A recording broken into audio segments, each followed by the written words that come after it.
Quiet, yeah?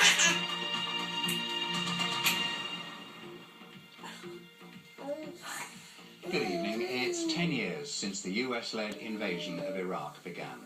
The regime of Saddam Hussein eventually fell under heavy bombardment, but there was a high price, with lives lost among civilians and British troops, and the country continues to suffer terrorist attacks. Ben Godfrey has been to meet one of the victims of Saddam Hussein's regime, a Kurdish refugee who fled Iraq to escape torture and has now made a new life in Coventry.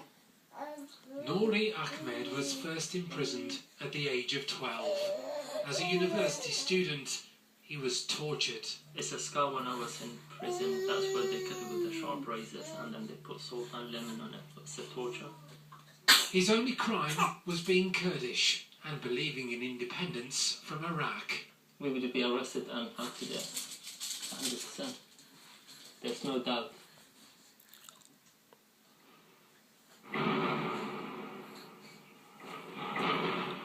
When war was declared in March 2003, Nouri was in Coventry. He'd fled northeastern Iraq, leaving his family behind, searching for safety. I remember my mum said, I know I'll never see you again, and we didn't. I never seen my mum and dad again because they passed away while I'm here.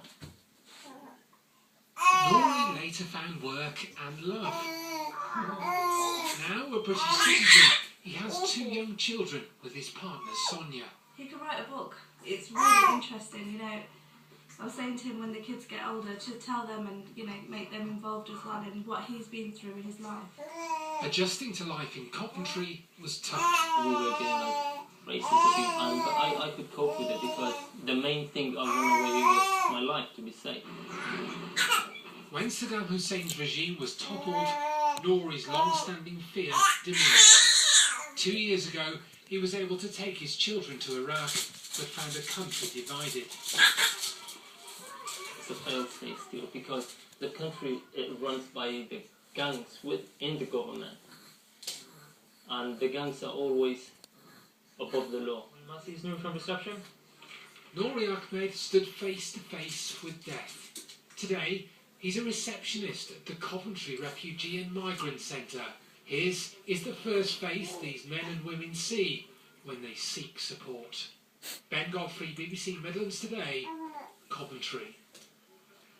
Well, joining us now is Paul Noon, who's the West Midlands Regional Director of UK Trade and Investment. Good evening to you, Mr. Noon. Can we talk